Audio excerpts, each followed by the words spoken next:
the result of clearing out your biases is bliss. It is unconditional love. It is unity awareness. It is liberation from one's own thoughts and emotions, from one's own beliefs. It is a greatly enhanced clarity and perceptiveness of every moment of one's life.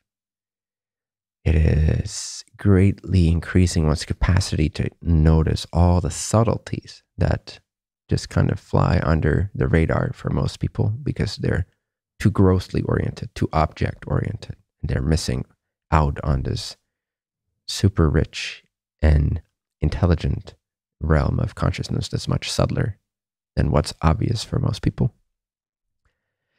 And I feel it is interesting to at least a percentage of the population to try to get a taste for, to witness someone that claims to be in that state and raise certain questions, raise certain topics. How would you interact with this? How would you see this? How would you deconstruct this illusion? How would you deconstruct this belief system? So that people can get a flavor for it. Cool. And it can be sort of a transmission of this state. A copy of this state can be sort of uploaded, if you will, and people can download it to whatever degree they choose to sort of unzip that package of data, that transmission, and begin to apply this and begin to emulate this in their own lives and experience in their own way how this can completely transform their relationship to themselves into one that's much more blissful, much more loving, much more understanding, much more clear and free of paradoxes and polarities and distortions and all that. So it's an offer from a clear consciousness imbued with an unconditional love, a universal type of love for all of itself that wishes to demonstrate, give an example, give a glimpse through the vehicle that it has available in this particular space-time incarnation on this planet at this stage with this technology. This is where this particular body finds itself to be. This is the timeline. Here's what's relevant. There's a lot of people out there that are seeking for a new way of being. They're seeking for another way of understanding themselves. They've always been seeking, but they're seeking for justice. They're seeking for equality. They're seeking for this. They're seeking for what's right and wrong. They're seeking for morals. They're seeking for fairness. We're seeking for all these things. They're seeking for wealth. They're seeking for success, for popularity, for making it on their own. They're seeking to be entrepreneurs. They're seeking to escape the rat race. Whatever it is, people are always seeking for greater happiness and fulfillment of their potential, realization of their potential. But there's not a whole lot of clear information available to mainstream that provides in clear terms an alternate way and describes where that's leading, also to what degree someone can take on that journey if they want to. And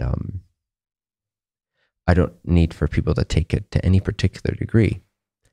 It's entirely up to them as to how much of this they wish to take on. And my suggestion is they try it out and they give it a chance and they just feel into where this body-mind is expressing itself from, through examples, through clarifications, through deconstructing some of these concepts, and see if it resonates, see if people find there's some intelligence behind it that seems to be different maybe. So be open-minded, I would suggest, because some of the ways are different than what you find out there.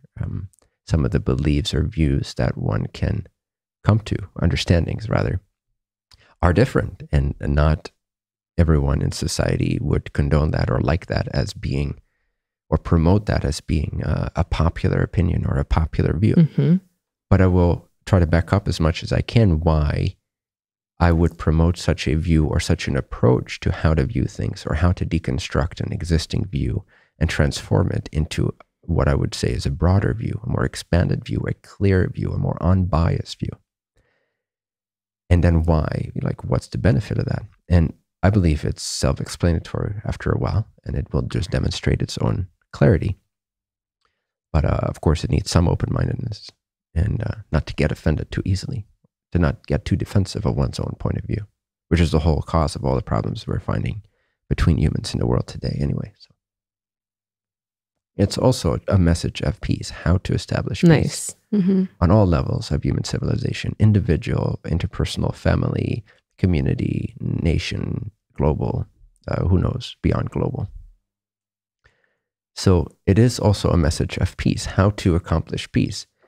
And I see a lot of people oppose the way to get to peace because they're so insistent upon the way that they identify with their views and with their personhood. And that needs to be deconstructed.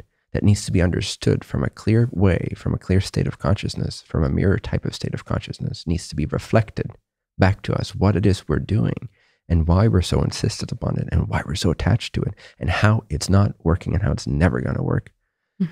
So we might think of ourselves as a really good person that wants the best for everybody, but we have to deconstruct that, become truly humble with our own thought process, truly clear on it, so we can get beyond it and relate to the topics that we're so passionate about from a completely new open space where there is a natural intelligence available that's not of the physical mind. It transcends the physical mind. It transcends the physical body. Call it God, call it source, call it intelligence. And we, as expressions of that, have complete access to that. But we've covered it with blankets and blankets and blankets, and we become heavier and heavier and heavier with personhood. The true understanding is always available if you're willing to dig beyond the biases. Now, there's not much you can do as a single individual if other people do not accept that type of consciousness within themselves. If they insist upon their bias and their beliefs, then you can be as clear as you want, and you can offer that vibration, which will help and can make magical changes in the people around you just by having a different vibration about you, a different state of consciousness emanate from you. And oftentimes it does create miracles. But at the end of the day, free will is king. So people for themselves need to realize the benefit of this empty space of consciousness, of this unbiased state of living, this free, happy state of living. And ironically, it contains the happiness they seek. And they think they're finding it by being insistent upon what they believe. If you investigate that belief, you deconstruct it, and you end up in that unbiased place, you're happy. And this happiness is intelligent. Sometimes I say, if you're not happy, you're not helping. But people think they're helping. But in the process, they're so unhappy. But they still think they're helping because their beliefs are right. So we got to get out of this whole cycle of right and wrong, good versus bad, this versus that, you versus me. Got to get to this undifferentiated universal state of unbiased, free, loving consciousness and allow it to manifest through us naturally, spontaneously, at a much higher refresh rate, much higher frequency than we have to this point. We got to get out of our own ways. And then the planet will very quickly restore itself. Humanity will very quickly balance itself out. But we need enough people that devote themselves to this understanding, that are willing to sacrifice their own biases for the sake of the benefit of all. And first of all, the benefit of themselves, the happiness they seek. And it's easy once you see that your path is not leading you to happiness. It's not leading you to the solutions that you think you are all about. That's one of the things we want to demonstrate, or I want to demonstrate through the podcast.